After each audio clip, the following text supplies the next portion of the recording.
अभी अभी आया मौसम विभाग का अलर्ट, इन शहरों में होगी झमाझम बारिश। राजस्थान में इन दिनों लगातार मौसम बदल रहा है, कभी तेज गर्मी तो कभी तेज आंधी के साथ बारिश हो रही है। झालावाड़ जिले के रटलाई व पनवाड़ कस्बे में गुरुवार शाम अचानक मौसम बदला और तेज हवा के झमाझम बारिश हुई। बारिश का दौर लगभग आधे घंटे चला। इससे लोगों को भीषण गर्मी से राहत मिली। पिछले 24 घंटे में राज्य के दक्षिणी भागों में मेघ गर्जन के साथ बारिश, जबकि उत्तरी व पश्चिमी भागों में कहीं कहीं हीट वेव दर्ज की गई है। प्रदेश में सर्वाधिक अधिकतम तापमान 46.7 डिग्री श्रीगंगानगर में तथा सर्वाधिक बारिश 14.0 mm भोपाल सागर चित्तौड़गढ़ में दर्ज की गई है। मौसम केंद्र के अनुसार 2 दिन और राज्य में पश्चिमी विक्षोभ का असर रहेगा। इसके बाद राज्य में मौसम साफ रहेगा और तापमान में हल्की बढ़ोतरी होगी। 20 जून के बाद राज्य में प्री मानसून की गतिविधि शुरू होगी। वहीं मौसम विभाग ने गुरुवार दोपहर 3 बजे तात्कालिक चेतावनी में ऑरेंज और येलो अलर्ट जारी किया है। मरीज के साथ डॉक्टर को लेनी होगी सेल्फी, वरना नहीं पास होगा। क्लेम आयुष्मान भारत योजना के तहत इलाज व्यवस्था में हेराफेरी करने वालों पर सरकार नकेल कसने जा रही है। अब व्यवस्था को मजबूत और पारदर्शी बनाने के उद्देश्य से स्वास्थ्य विभाग ने बड़ा निर्णय लिया है। चयनित निजी अस्पतालों में आयुष्मान योजना के तहत मरीजों को भर्ती करने या सर्जरी करने पर संबंधित चिकित्सक को मरीज के साथ सेल्फी लेनी होगी। इसके बाद इसे जीपीएस पर लाइव लोकेशन पोर्टल पर अपलोड करना होगा, तभी उनको इलाज के लिए क्लेम मिलेगा। योजना को पारदर्शी बनाने के लिए सरकार की ओर से निर्णय लिए जा रहे हैं। सीएम भजनलाल का बड़ा फैसला, आरएसएमएमएल को बजरी के खनन पट्टों के 3 एलओआई होंगे जारी। राजस्थान की आम जनता को बजरी की निर्बाध आपूर्ति होगी। इसके लिए सीएम भजनलाल ने एक बड़ा फैसला लिया है। मुख्यमंत्री भजनलाल शर्मा ने आरएसएमएमएल को भीलवाड़ा जिले में खनिज बजरी के खनन पट्टों के 3 मंशा पत्र एलओआई जारी करने की स्वीकृति प्रदान की है। सीएम भजनलाल के इस फैसले से आमजन को खनिज बजरी की सस्ती और निर्बाध उपलब्धता सुनिश्चित करने में मदद मिलेगी। मुख्यमंत्री भजनलाल शर्मा ने यह स्वीकृति राजस्थान अप्रधान खनिज रियायत नियम 2017 के नियम 84 के अंतर्गत प्रदान की गई है। कर्नल किरोड़ी सिंह बैंसला के नाम बनेगा एजुकेशन इंस्टीट्यूट।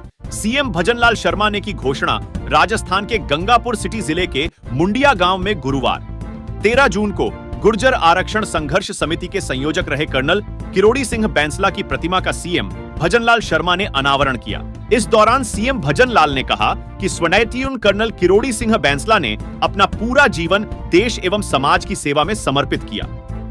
उनके जीवन से युवाओं को राष्ट्र को प्रथम मानकर देश सेवा और सेना में भर्ती होने के लिए प्रेरणा लेनी चाहिए। शर्मा ने कहा कि राज्य सरकार समृद्ध एवं खुशहाल किसान की परिकल्पना को साकार करने के लिए प्रतिबद्ध है। इस दौरान मुख्यमंत्री ने मुंडिया प्राथमिक स्वास्थ्य केंद्र को सामुदायिक स्वास्थ्य केंद्र में क्रमोन्नत करने की घोषणा की। साथ ही उन्होंने कहा कि स्वतंत्र कर्नल बैंसला के स्मरण में स्थानीय क्षेत्र की आवश्यकता को देखते हुए उनके नाम से शैक्षणिक संस्थान खोलने पर राज्य सरकार विचार करेगी। दौसा डीएसपी की दबंगई का वीडियो वायरल, युवक को जगाकर की मारपीट, मंथली मांगने का आरोप। राजस्थान में पुलिस अफसर की करतूत ने खाकी को बदनाम करने का काम किया है। कथित रूप से दौसा जिले के लालसोट में पुलिस अधिकारी अफसर सहित अन्य कर्मियों की दबंगई का वीडियो सामने आया है, जिसमें रात में सो रहे युवक को जगाकर बेहरमी से मारपीट की। युवक से मारपीट की पूरी घटना धर्म कांटे पर लगे सीसीटीवी कैमरे में कैद हो गई। इसके बाद से वीडियो सोशल मीडिया पर काफी तेज से वायरल हो रहा है। राजस्थान के दौसा जिले में लालसोट के शिव धर्म कांटे का बताया जा रहा है। जानकारी के मुताबिक बीती रात करीब 12 बजे के आसपास डीएसपी उदय मीणा अन्य पुलिस कर्मियों के साथ पहुंचे। लालसोट डिप्टी एसपी उदय मीणा ने सादी वर्दी सफेद टी शर्ट में युवक प्रसादी मीणा को जगाकर बेहरमी से लात घूसे से जमकर मारपीट कर डाली। युवक के साथ मारपीट की पूरी घटना धर्म कांटे पर लगे सीसीटीवी कैमरे घटना कैद हुई है।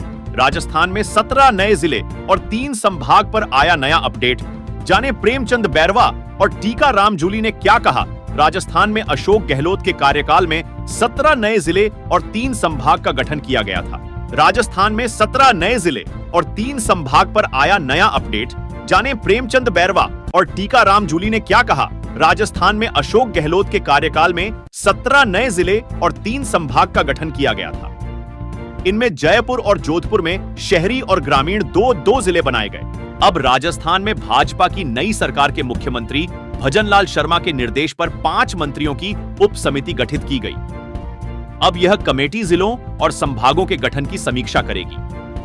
अब इस मामले में समीक्षा के लिए गठित उप समिति पर राजस्थान के डिप्टी सीएम प्रेमचंद बैरवा कहते हैं, मैं समीक्षा करने के लिए समिति के सदस्यों से बात करूंगा और फिर सुधारात्मक कदम उठाऊंगा।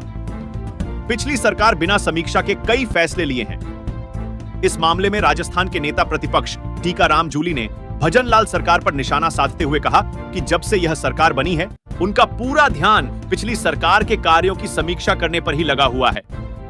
हमें इस पर कोई आपत्ति नहीं है, उन्हें इसकी समीक्षा करने दीजिए। जोधपुर से हरिद्वार अयोध्या के लिए चलेगी समर। स्पेशल ट्रेन इन स्टेशनों पर होगा। ठहराव रेलवे की ओर से गर्मी की छुट्टियों में ट्रेनों में अतिरिक्त यात्रियों को देखते हुए जोधपुर से हरिद्वार और मऊ स्टेशनों के लिए समर स्पेशल ट्रेनों का संचालन किया जाएगा। जोधपुर के उपनगरीय भक्त की कोठी से हरिद्वार के लिए समर स्पेशल साप्ताहिक ट्रेन 2 ट्रिप 20 और 27 जून को वाया डेगाना रतनगढ़ अंबाला के रास्ते संचालित होगी, जबकि जोधपुर से मऊ के लिए समर स्पेशल साप्ताहिक ट्रेन 15 से 29 जून तक 3 ट्रिप वाया जयपुर लखनऊ अयोध्या के रास्ते संचालित की जाएगी। दोनों ट्रेनों में 4 श्री टायर एसी, 10 द्वितीय श्रेणी शयनयान, 2 सामान्य श्रेणी व 2 गार्ड एसएलआर सहित कुल 18 डिब्बे होंगे। मां की हत्या करने वाले आरोपी बेटा गिरफ्तार, शादी की बात को लेकर की थी हत्या सिकंदरा दौसा। लांका गांव में 3 दिन पूर्व शादी की बात को लेकर बेटे द्वारा आवेश में आकर मां की हत्या करने के मामले में पुलिस ने आरोपी बेटे को गिरफ्तार कर लिया। पुलिस ने घटनास्थल से बेटे द्वारा मां के सिर पर जिस लोहे के पाइप से वार किया था, उस लोहे के पाइप को भी बरामद कर लिया। न्यायालय में पेश करने पर आरोपी को जेल भेज दिया गया। थाना प्रभारी महावीर सिंह ने बताया कि 10 जून को सूचना मिली थी कि लांका गांव में खिपोड़लिया ढाणी में रेशमा 41 पत्नी नेमीचंद बैरवा की उसके 22 वर्षीय बेटे विकास ने लोहे के पाइप से वार कर हत्या कर दी। इस पर मौके पर पहुंचकर घटना का जायजा लिया तो रेशमा का शव खून से लथपथ जमीन पर पड़ा हुआ था। पुलिस ने मौके से आरोपी बेटे विकास को हिरासत में ले लिया।